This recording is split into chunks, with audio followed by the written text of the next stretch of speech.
नमस्कार। आराम से बैठ जाइए। एटलस अगर आपके पास है वो लेकर बैठ जाइए। वर्ल्ड मैप की सीरीज में शुरू करने वाला हूं। पहला लेक्चर है और नॉर्थ अमेरिका की हम बात करने वाले हैं। उत्तरी अमेरिका महाद्वीप की हम बात करने वाले हैं।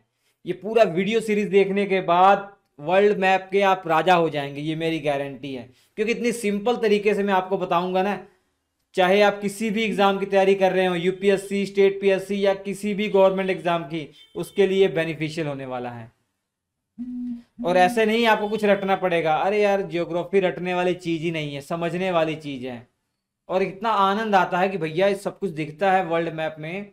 मैप के माध्यम सब दिखेगा, वही तो आपको याद रखना है। दो चार बार पढ़ने से आपको याद हो जाएगा। इसके जो नोट्स हैं वो मैंने प्रोवाइड करवा दिए हैं श्री एजुकेशन एप्लीकेशन पर, वो जरूर ले लीजिएगा। कंप्लीट वर्ल्ड मैप के जो नोट्स है श्री एजुकेशन एप्लीकेशन पर अवेलेबल, ले लीजिएगा। तो चलिए हम शुरुआत करते हैं बच्चों। सबसे पहले हम आज बात करेंगे उत्तरी अमेरिका महाद्वीप की। देखिए, मैं स्लो स्लो आपको पढ़ाऊंगा ताकि सारी चीजें क्लियर हो जाएं। मैं ब्लैंक मैप लूंगा, उसमें जो जो चीजें मुझे आपको बतानी है एग्जाम पॉइंट ऑफ व्यू, सारी मैं बताऊंगा। आप एटलस खोल लेंगे, अगर सारी जानकारी एटलस में भी तो दी गई है सर, तो इसकी क्या जरूरत है। एटलस में इतनी ज़्यादा जानकारी दे दी गई है, वो आपके कई चीज़ें आपके एग्जाम के लिए इंपॉर्टेंट नहीं है। वैसे भी अगर एटलस को आप देखकर समझने का प्रयास करोगे, चक्कर आ जाएगा। ठीक है, समुद्र को देखकर ही चक्कर आपको आ जाएगा।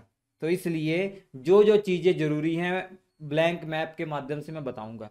सबसे पहले मेरा पढ़ाने का तरीका क्या होगा, पॉलिटिकल मैप मैं आपको समझाऊंगा। जैसे नॉर्थ अमेरिका में कौन कौन से देश हैं, उनकी राजधानियां क्या हैं। पहला वीडियो तो ये होने वाला है। इससे आपको सारी छवि दिमाग में क्लियर हो जाएगी कि भैया अच्छा, नॉर्थ अमेरिका में इस जगह पर ये देश है। ओहो, तो मैं जब उसके आगे आपको झीलें बताऊंगा, नॉर्थ अमेरिका की झीलें इतनी इंपॉर्टेंट है कि क्या बताया जाए। जब झीलों के बारे में बताऊंगा तब आप समझ जाएंगे, अच्छा ये इस जगह झील है। पहाड़ों के बारे में बताऊंगा, ऊंचे जो शिखर है उनके बारे में बताऊंगा, मरुस्थल के बारे में बताऊंगा। ये चीजें दिमाग में तभी होंगी जब आपको पॉलिटिकल मैप आता होगा। तो चलिए आगे बढ़ते हैं। तो आज का हमारा ये टॉपिक कौन सा है, उत्तरी अमेरिका महाद्वीप। ब्लैंक मैप अगर आपके पास हो तो मजा आ जाएगा। उत्तरी अमेरिका महाद्वीप, नॉर्थ अमेरिका कॉन्टिनेंट, मैप के माध्यम से बताऊंगा। एक बार ये मैप आप देख लीजिए, आपके पास एटलस में ऐसा मैप होगा। ठीक है, ये मैप होगा। देख, Canada, United state America, Mexico, ये अलास्का वाला क्षेत्र, ये ग्रीनलैंड वाला। ऐसे नहीं समझ आ रहा ना, अभी ब्लैंक मैप में अच्छे से समझ में आएगा। तो चलिए आगे बढ़ते हैं ब्लैंक मैप में। हाँ, लेकिन एक इंपॉर्टेंट बात आपको याद रखनी है। सबसे पहले अगर आपसे पूछा जाएगा कि नॉर्थ अमेरिका क्षेत्रफल की दृष्टि से किस नंबर पर आता है, सात के सात कॉन्टिनेंट के बारे में आपको पता है। ये एशिया महाद्वीप है, यहां पर देखिए एशिया महाद्वीप है। ये अफ्रीका महाद्वीप है, ये यूरोप महाद्वीप है, ये ऑस्ट्रेलिया महाद्वीप है, और ये साउथ अमेरिका महाद्वीप है, और ये नॉर्थ अमेरिका महाद्वीप है। और आज हमको इसी के बारे में पढ़ना है, इसी के बारे में पढ़ना है। तो सबसे पहले तो प्रश्न आता है कि क्षेत्रफल की दृष्टि से सभी महाद्वीपों को क्रम से लगा दीजिए। ठीक है, तो आपको दिखाई दे रहा होगा क्षेत्रफल की दृष्टि से सबसे बड़ा महाद्वीप ये कौन सा है, एशिया है। सबसे बड़ा महाद्वीप कौन सा है, एशिया है। तो A1 मतलब क्षेत्रफल की दृष्टि से सबसे बड़ा महाद्वीप A1, एशिया। तो धैर्य रखना पड़ेगा, मैं थोड़ा स्लो चलूंगा क्योंकि सारी चीजें इसी वीडियो में क्लियर करवा देने वाला हूं मैं। उसके बाद दूसरे नंबर पर ये अफ्रीका महाद्वीप, तो A2 आ जाएगा। अफ्रीका महाद्वीप क्षेत्रफल की दृष्टि से दूसरे नंबर पर है। वीडियो को स्पीड अगर करना चाहें तेज कर सकते हैं आप। अमेरिका महाद्वीप, नॉर्थ अमेरिका, ये तीसरे नंबर पर आता है। तो आपको प्रश्न का जवाब मिल गया होगा कि क्षेत्रफल की दृष्टि से नॉर्थ अमेरिका कौन से नंबर पर आता है, तीसरे नंबर पर। साउथ अमेरिका चौथे नंबर पर आता है बच्चों। पांचवें नंबर पर देख लीजिए, ये दक्षिणी ध्रुवों पे जो है अंटार्कटिका, ये पांचवें नंबर पर आता है। छठवें नंबर पर आपका यूरोप है, और सातवें नंबर पर ऑस्ट्रेलिया। अब दिमाग में आपके आ रहा होगा कि जनसंख्या की दृष्टि से सभी महाद्वीपों को क्रम से लगा दीजिए, तो भी मैं बता देता हूं। सबसे पहले नंबर पर एशिया ही आएगा पॉपुलेशन के मामले में, मैं तो P1 लिख रहा हूं। पहले नंबर पर कौन सा है, एशिया। दूसरे नंबर पर बच्चों कौन सा है? अफ्रीका महाद्वीप ही है पॉपुलेशन के मामले में भी। ठीक है, तीसरे नंबर पर आपका यूरोप आ जाएगा। पॉपुलेशन के मामले में तीसरे नंबर पर कौन सा है कंट्री? यूरोप। चौथे नंबर पर आपकी आएगी नॉर्थ अमेरिका। तो जवाब आपको मिल गया। क्षेत्रफल की दृष्टि से तीसरे स्थान पर नॉर्थ अमेरिका है, जनसंख्या की दृष्टि से चौथे नंबर पर है, और साउथ अमेरिका पांचवें नंबर पर आएगा, और छठवें नंबर पर आएगा आपका ऑस्ट्रेलिया, सातवें नंबर पर आएगा अंटार्कटिका। अरे दक्षिण ध्रुवों पे है, पूरी बर्फ जमी हुई है, तो लोगों के रहने लायक है ही नहीं, तो रिसर्च पर्पज से ही कुछ लोग रहते हैं जाते हैं, यहाँ कोई जनसंख्या नहीं, समझ लीजिए। तो ये बात आपके दिमाग में क्लियर हो गई होगी। ठीक है, अब ये ब्लैंक मैप आ गया, इसी का हीरो मैं आपको बना देने वाला हूं आज। तो कुछ बेसिक जानकारी नोट करते जाइए मेरे साथ। पूछा जाएगा इस पूरे नॉर्थ अमेरिका में स्वतंत्र देशों की संख्या कितनी है? 23 देश हैं।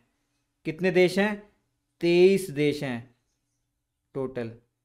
महत्वपूर्ण महत्वपूर्ण बताऊंगा, उनकी राजधानी बताऊंगा, सभी नहीं बताऊंगा। ठीक है, ये हो गया। और नॉर्थ अमेरिका की एक और इंपॉर्टेंट बात है कि 1492 में कोलंबस ने इस नॉर्थ अमेरिका को दुनिया की नज़र में खोजा था। इसका खोज किया था मतलब ऐसा नहीं कि खोज किया था कि ये गायब हो गया था, इसको खोजा था, नहीं, मतलब दुनिया की नज़र में कि हाँ एक नॉर्थ अमेरिका कॉन्टिनेंट भी है। ये सबसे पहले किसने खोजा था? 1492 में कोलंबस ने। किसने? कोलंबस ने। ठीक है, हाँ मैंने ये 23 देश बता तो दिए, लेकिन एक और इंपॉर्टेंट बात है कि कोई भी कंट्री लैंडलॉक्ड नहीं है। नो लैंडलॉक्ड कंट्री, ये क्या होता है भैया? नो लैंडलॉक्ड देश, कोई भी लैंडलॉक्ड देश नहीं है। मतलब लैंडलॉक्ड देश का मतलब ये है कि स्थल अवरुद्ध देश का मतलब ये है कि ऐसा देश जो चारों तरफ से जमीन से घिरा हुआ हो। मतलब दूसरी बात यह है कि कोई भी लैंडलॉक कंट्री नहीं है, इसका मतलब यह है कोई देश लैंडलॉक कंट्री नहीं है, इसका मतलब यह है कि उस देश से समुद्र में आसानी से जाया जा सके। या कोई देश लैंडलॉक्ड है, लैंडलॉक्ड है इसका मतलब उस देश से आप डायरेक्ट समुद्र में नहीं जा पाएंगे, ये सबसे अच्छी परिभाषा है। कोई भी आप देश देख लीजिए, उस देश के चारों बगल देख लीजिए, क्या समुद्र की सीमा है? क्या उस देश से समुद्र तक आप जा सकते हैं? अगर नहीं जा पाएंगे तो आप उसको लैंडलॉक्ड कंट्री बता देंगे। कई लोग कहते हैं कि भैया आसपास अगर झील हो देश के, झील का पानी हो, तो क्या ये लैंडलॉक्ड कंट्री कहलाएगा? जी हाँ, तब भी लैंडलॉक्ड कंट्री कहलाएगा, झील है ना, समुद्र तो नहीं है। ठीक है, तो फॉर एग्जाम्पल देखिए मेरे सामने मैप है, यहां पर आप देख रहे होंगे यूक्रेन। यूक्रेन देखिए, यूक्रेन, आप अगर मैं पूछूं यूक्रेन क्या है, क्या लैंडलॉक कंट्री है, तो आप बताएंगे हाँ यूक्रेन लैंडलॉक कंट्री है। कजाकिस्तान, ये आप लैंडलॉक कंट्री है? मैं बताऊंगा हाँ, क्योंकि लैंडलॉक कंट्री क्यों है? क्योंकि भले इसके बगल में कैस्पियन सागर है, वो एक झील है, वो एक झील है। ठीक है, तो कजाकिस्तान लैंडलॉक कंट्री है। यूक्रेन से काला सागर से हम जा सकते हैं, हाँ यहाँ पे संधि है, वो जल संधि है, तो ये आप भूमध्य सागर होते हुए अटलांटिक महासागर में जा सकते हैं। तो यूक्रेन लैंडलॉक कंट्री नहीं है, तो लेकिन कजाकिस्तान लैंडलॉक कंट्री है, याद रखिएगा। ठीक, तो ये दो बातें क्लियर हो गई। तीसरी, इसका नामकरण किसके नाम से किया गया है? इस पूरे नॉर्थ अमेरिका का जो नामकरण मैं आपसे पूछूं तो नाम याद रखिएगा, अमेरिगो वेस्पुक्की के नाम से इस नॉर्थ अमेरिका का नामकरण किया गया है। ये कौन था अमेरिगो वेस्पुक्की? ये एक पुर्तगाली नाविक था, एक पुर्तगाली नाविक था। तो मैं लिख देता हूं यहां पे, अमेरिगो, अमेरिगो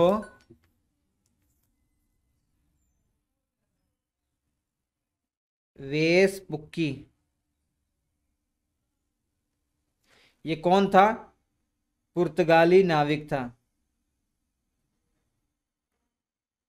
पुर्तगाली नाविक था। इसी के नाम पर इस नॉर्थ अमेरिका का नामकरण पड़ा? तो चलिए हम शुरुआत करते हैं इंपॉर्टेंट देशों की। यहाँ हेडिंग ले लेता हूं मैं, इंपॉर्टेंट देश, इंपॉर्टेंट देश और राजधानियां। चलिए, तो थोड़ा जूम करके मैं बताऊंगा इसमें। सबसे पहले देखिए, ये जो सबसे बड़ी कंट्री है क्षेत्रफल की दृष्टि से, ये कनाडा है। ये क्या है? कनाडा। ठीक है।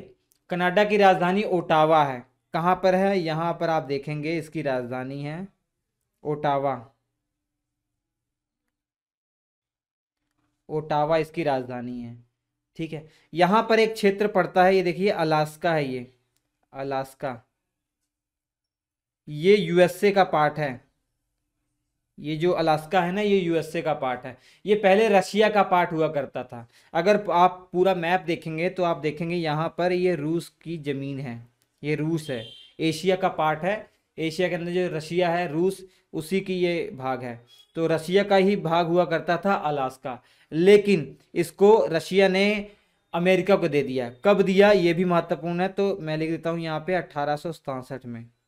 1867 में रशिया को जाने क्या सूझा, उसने इस भाग को अमेरिका को दे दिया। अब बाद में पता लगा ये जो इलाका है यहाँ पे नॉर्थ वाले इलाके में बहुत सारे महत्वपूर्ण बहुमूल्य खनिज पदार्थ पाए गए। तो अब पछता रहा होगा रशिया। तो ये समझ में आ गया। यहाँ पर दुनिया का सबसे बड़ा जो आइलैंड है ग्रीनलैंड, ये यहीं पर है। ठीक है, ये देखिए, ये ग्रीनलैंड, थोड़ा जूम करता हूँ, ये ग्रीनलैंड,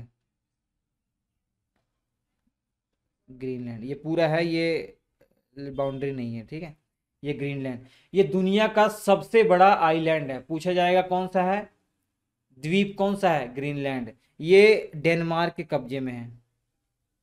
डेनमार्क कहाँ की देश है, कहाँ का देश है? यूरोप कंट्री है। तो फिजिकल जियोग्राफी में देखेंगे तो नॉर्थ अमेरिका का ही पार्ट है ग्रीनलैंड, लेकिन इस पर प्रशासन किसका है, इस पर अधिकार किसका है? यूरोप की एक कंट्री है, डेनमार्क का इस पर कब्जा है। ठीक है। यहाँ पर एक द्वीप दिख रहा होगा आपको, ये बैफिन द्वीप है। ये कौन सा द्वीप है? बैफिन, बैफिन द्वीप है, बैफिन आइलैंड है। अपने मैप में आप देख सकते हैं। ठीक है, ये बैफिन आइलैंड है, देख लीजिए। और ये अभी मैं देशों के बारे में बता रहा हूँ, अभी सागर कौन से हैं आसपास, कौन कौन सी खाड़ियां हैं, वो नहीं बता रहा हूँ ताकि आपको कंफ्यूजन ना हो। ठीक है, मैं समझ रहा हूँ पहली बार आप पढ़ रहे हैं इसको। ठीक है। और यहाँ पर एक आइलैंड या देख रहे हैं, ये वाला, ये विक्टोरिया आइलैंड है। ये वाला जो आइलैंड है विक्टोरिया आइलैंड है, विक्टोरिया आइलैंड। ठीक है। और ये देखिए छोटे छोटे जो द्वीप है ना, छोटे छोटे द्वीप, इनका जो पूरे द्वीप समूह को क्वीन एलिजाबेथ द्वीप समूह कहते हैं। क्वीन एलिजाबेथ, एलिजाबेथ आइलैंड इसको कहते हैं। ठीक है, इतना चीजें आपको क्लियर हो गई होंगी। चलिए, ये हो गया। ये कनाडा का ही पार्ट है, याद रखिएगा। ये queen Elizabeth, Baffin island, Victoria island, ये कनाडा का ही पार्ट है, याद रखेंगे। और कनाडा में ही एक ये यहाँ पर एक द्वीप है, ये भी कनाडा का पार्ट है, ये वैनकूवर। क्या नाम है इसका? वैनकूवर। मैं लिख देता हूँ यहाँ पे,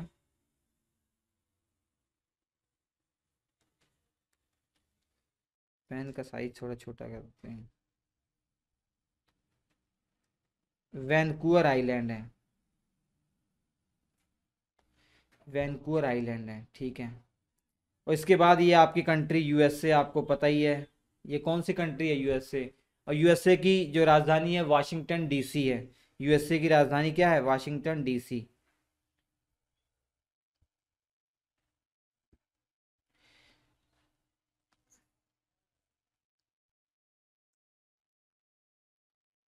वाशिंगटन डीसी इसकी राजधानी है। ठीक है। और यहाँ पर एक कंट्री है, ये पूरी कंट्री है, ये भी, ये बाउंड्री नहीं है, ध्यान देना, ये पूरी कंट्री है, मैक्सिको। इस कंट्री का नाम क्या है? मैक्सिको। मैक्सिको। इसकी राजधानी बहुत आसान है, मैक्सिको सिटी। इसकी राजधानी यहाँ पर है मैक्सिको सिटी। याद करने में भी आपको आसानी हो जाएगी, अभी सब मैं याद दिला दूंगा। ठीक है, मैक्सिको सिटी। यहाँ पर एक देश है, ये पूरा का पूरा आपका मैक्सिको का ही भाग है, याद रखिएगा। ये देश आपका है, मैप में देखते जाइए। ये ग्वाटेमाला है। क्या नाम है इसका? ग्वाटेमाला। ग्वाटेमाला। इसकी राजधानी भी याद करना बहुत आसान है, ग्वाटेमाला सिटी। इसकी राजधानी क्या है? ग्वाटेमाला सिटी इसकी राजधानी है। ठीक, और यहाँ पर इसके ऊपर ये छोटा सा कंट्री है बेलीज। इसका नाम क्या है? बेलीज। रेड पेन लेते हैं ना, साइज थोड़ा छोटा करते हैं। हाँ, इस कंट्री का नाम है बेलीज।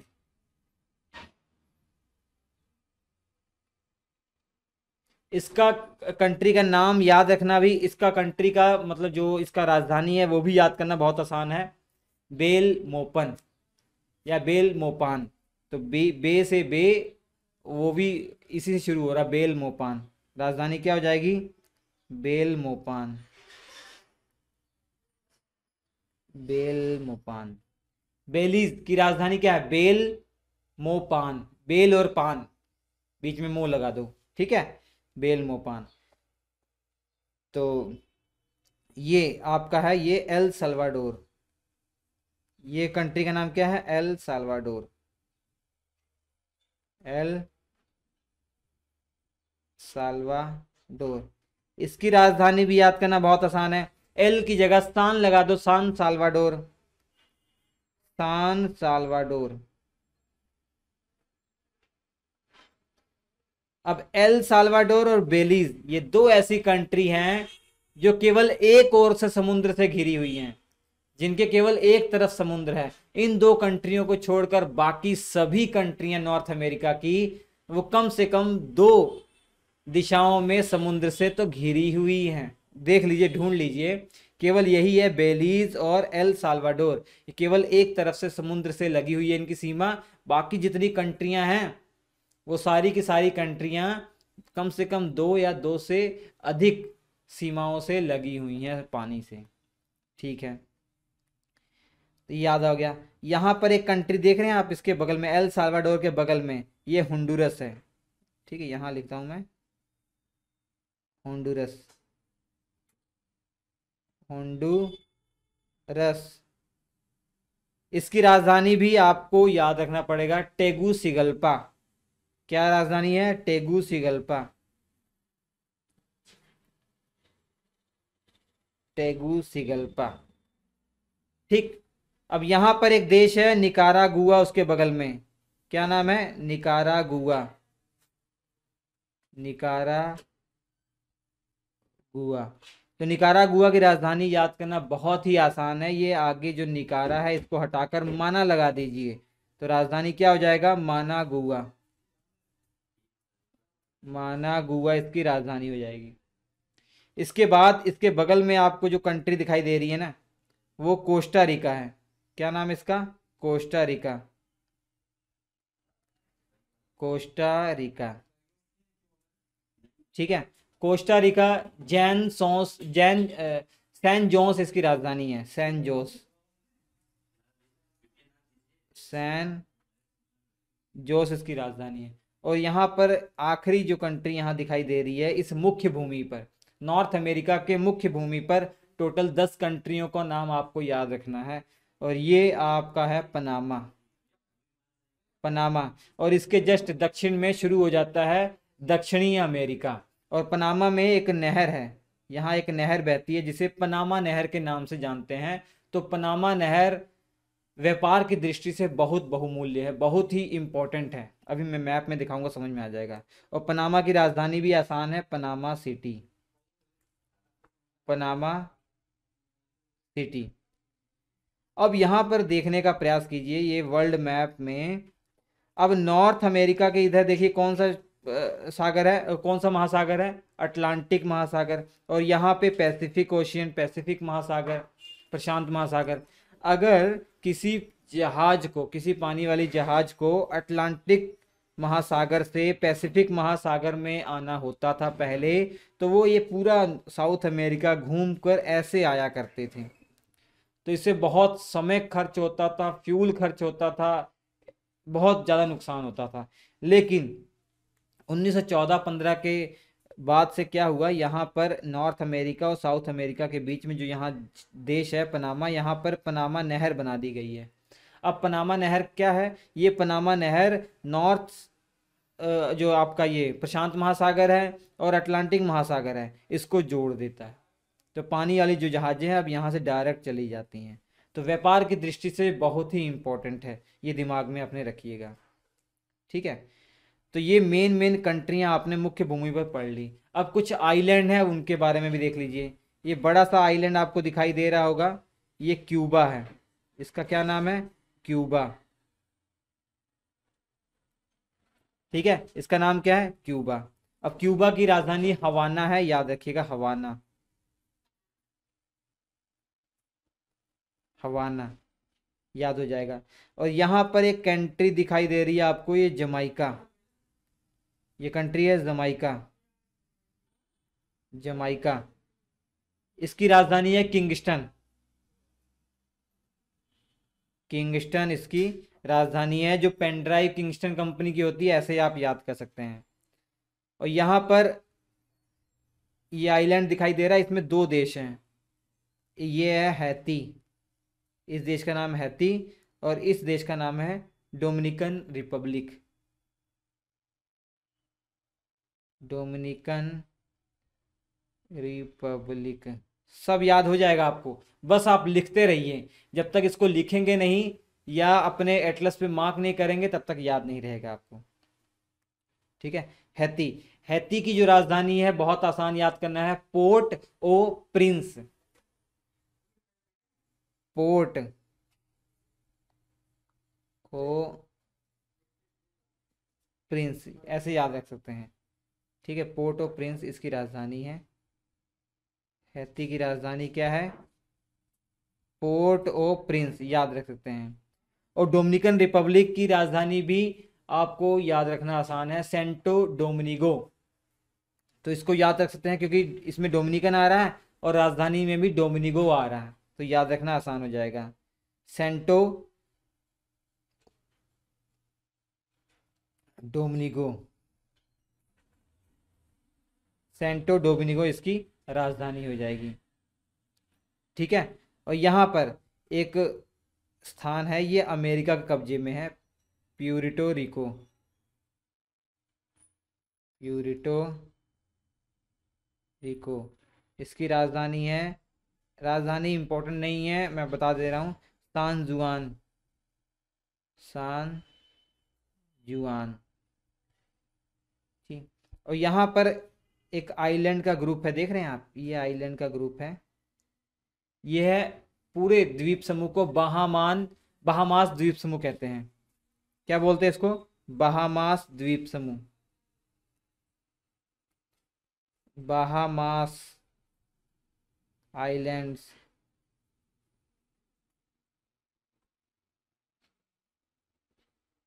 द्वीप समूह, ठीक है। इसकी राजधानी नसाऊ, नसाऊ इसकी राजधानी है। यहाँ पर एक आइलैंड है, ये अमेरिका कब्जे पे है, बरमूडा। क्या नाम है इसका, बरमूडा, बरमूडा ट्रायंगल आपने सुना है, ये बरमूडा है। ये किसके कब्जे में है, अमेरिका के कब्जे में है, यूएसए के कब्जे में है। इसकी राजधानी है हैमिल्टन, हैमिल्टन। अब देखिए, ये मैप को ध्यान से देखिए, थोड़ा सा मैं इसको कुछ आपको बताना चाह रहा हूँ, बहुत इंपॉर्टेंट चीज़। देखिए, ये जो मैं आपको ये दिखाई दे रहे हैं ना, ये जो बड़े बड़े द्वीप समूह दिखाई दे रहे हैं, ये जो बड़े बड़े आइलैंड दिखाई दे रहे हैं, इनको कहते हैं ग्रेटर एंटलीज। क्या बोलते हैं, लिख देता हूं मैं आपको, इनको बोलते हैं ग्रेटर एंटलीज, ग्रेटर एंटलीज। ठीक है, और यहाँ पर देखिए थोड़ा सा, कलर डिफरेंस लेता हूँ मैं। हाँ, ये छोटे छोटे द्वीप समूहों का जो ग्रुप है, बहुत सारे आइलैंड है यहाँ पर, कई स्वतंत्र देश हैं, कई अमेरिका के कब्जे में हैं, तो इनको बोलते हैं लेसर एंटिलीज।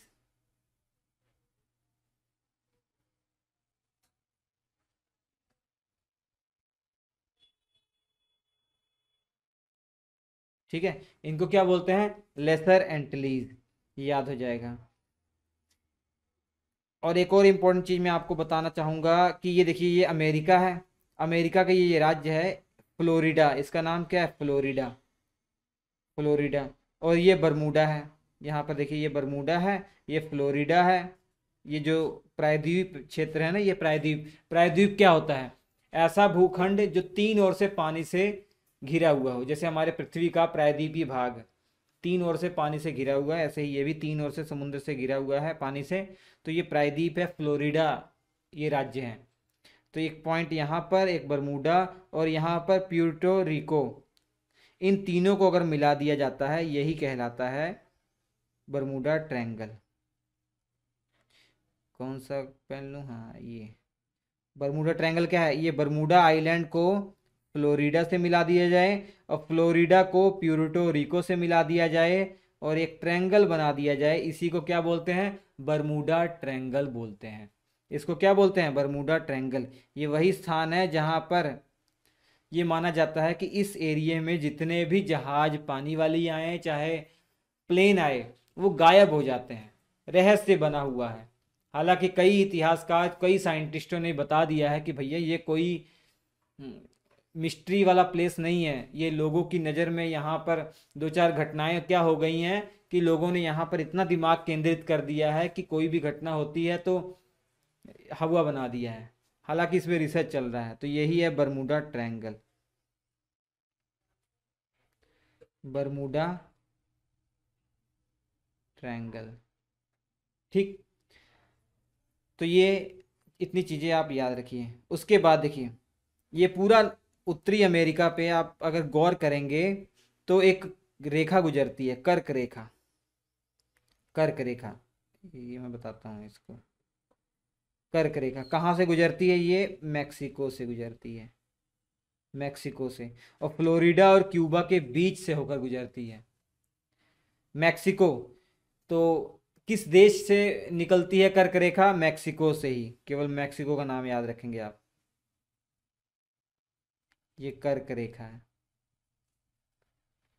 मैक्सिको देश से होकर गुजरती है, ये याद रखेंगे। तो बच्चों आज के इस वीडियो में मुझे लगता है इतनी इंपॉर्टेंट जानकारी आपको देना जरूरी था। इसके बाद आसपास कौन से सागर हैं, कौन कौन से महासागर हैं और कौन कौन से झीलें हैं, सारी चीज़ें मैं आपको बताऊं, खाड़ियाँ कौन कौन सी हैं और जल संधियाँ कौन कौन सी, वो मैं आपको बताऊंगा। लेकिन एक इम्पोर्टेंट चीज़ और मैंने आपको बताना है कि ये मैं कलर लेता हूँ, हाँ यहाँ पर देखिए, ग्वाटेमाला से लेकर ये जो आपका पनामा से तक जो देश हैं, ये टोटल 7 देश हैं, इन्हीं को बोला जाता है सेंट्रल अमेरिका। इनको क्या बोला जाता है, सेंट्रल अमेरिका या मध्य अमेरिका बोला जाता है, या मध्य अमेरिका बोला जाता है। याद रख लीजिए तो बहुत बढ़िया होगा आपके लिए, मध्य अमेरिका। ठीक है, यूएसए और कनाडा को, इन दोनों देशों को संयुक्त रूप से एंग्लो अमेरिका बोला जाता है। क्या बोला जाता है, एंग्लो अमेरिका, एंग्लो अमेरिका। ठीक है, और इसके अलावा ये मैक्सिको को सेंट्रल अमेरिका में मिला दिया जाए और साउथ अमेरिका भी अगर मिला दिया जाए तो ये आपका हो जाएगा लैटिन अमेरिका। इसको क्या बोलेंगे, लैटिन अमेरिका, लैटिन अमेरिका।